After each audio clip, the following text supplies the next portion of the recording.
Hello, my name's Andy, and I'd like to welcome you to Mighty Tor Tech. This is the first video, and we're not going to be looking at this Canon lens cap. What we're going to look at instead is something that just came through my door this morning. It's the Pine64 soldering iron pencil from Pine. Not even had a chance to get this thing out of the box yet, so we're going to have a first look at what comes in the box, how the device operates,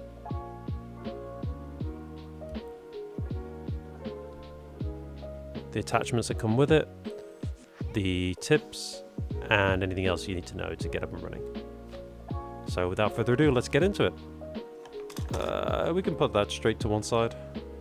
And there you have it. So this is our soldering iron body with our OLED screen and two buttons.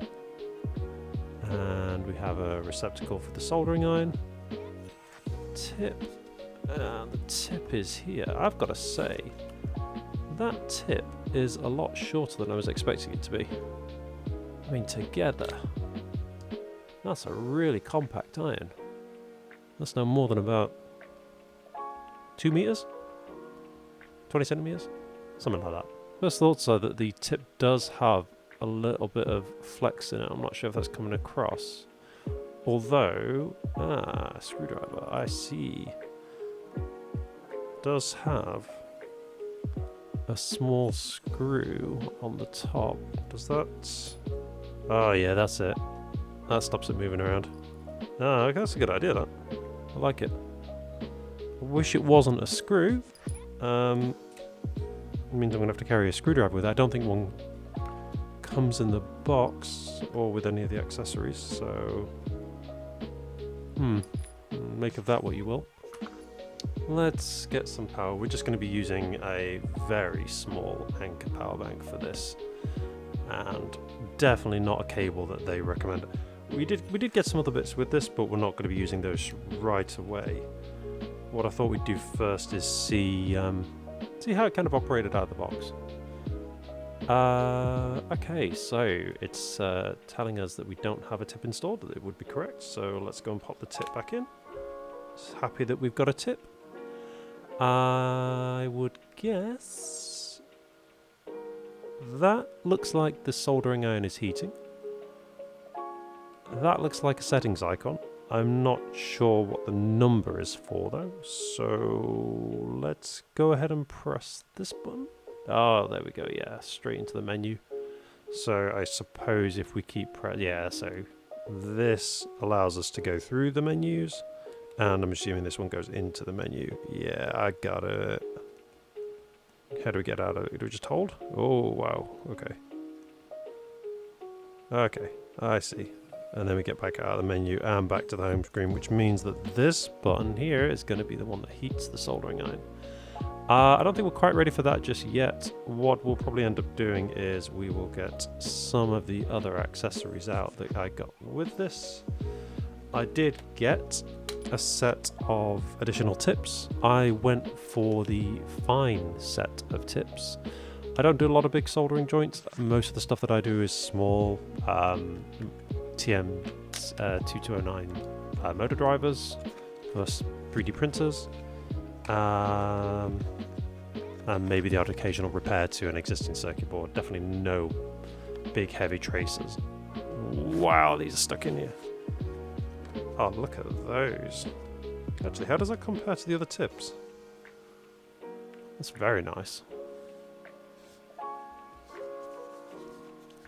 What I'll do is I'll just get a couple of these out just so you can have a look. So the focus is not going to be on your side. Let's bring it down here. Really nice conical tip on this one, very fine.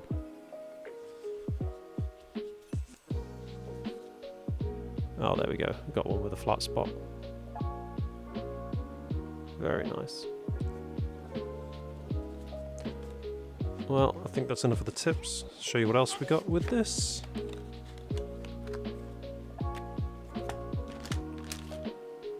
This soldering iron is rated at 88 watts, I believe. So, Pine do offer a USB C2C cable 1.5 meters.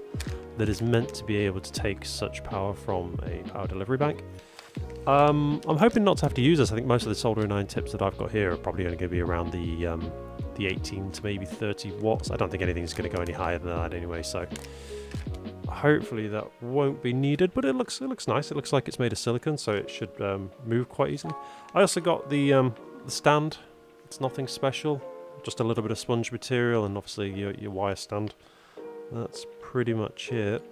I don't currently have anything like this. Most of the soldering iron stations I've got come with their own stand. And then finally, this is the part I'm quite excited about.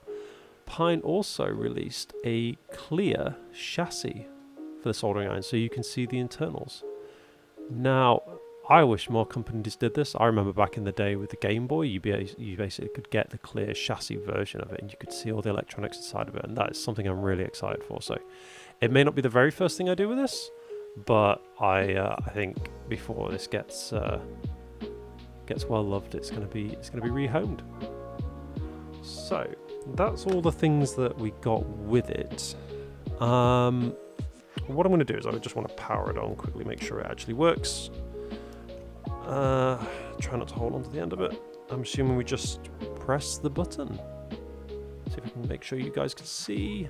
What we'll do is we'll see what the default temperature is on this iron, and also how long it takes to heat up. DC low. So I would presume that the 5 that I'm seeing here could be the voltage that is currently being delivered from the power bank I'm using. It may be that the USB-C cable I'm using is just not suitable, or that the power delivery, this anchor can do PD. Okay, we're back. We have another anchor power supply here that is apparently capable of providing much more power and has some charge in it, so we'll take that. Let's move this out of the way. Grab our cable. You know what? We loosened that screw. Let's just pop that back in. Make sure it doesn't go anywhere. Let's plug in the USB-C and see. There we go. Yes. So I saw it say 5 and then it moved to 9. So we're currently getting 9 volts out of it. We may jump to 20. Let's have a quick look. No, I think this power bank does cap out at 9 volts. So we'll see how that goes. 9 volts at 2 amps, we should be able to get 18 watts. That should be plenty for this. Again, so what we'll do is we'll hit the button, we'll see what the default temperature is and how long it takes to heat up. Oh, there we go. Okay. So, both... That's heating up quite quickly, but not as quick as some other irons that I've seen out there. It did seem to hit a bit of a stall there at 160 degrees. I wonder if that's just the power bank throttling. 240, 250, 260. Getting a little bit of smoke off the iron. Must be burning off any of the factory mass. 290.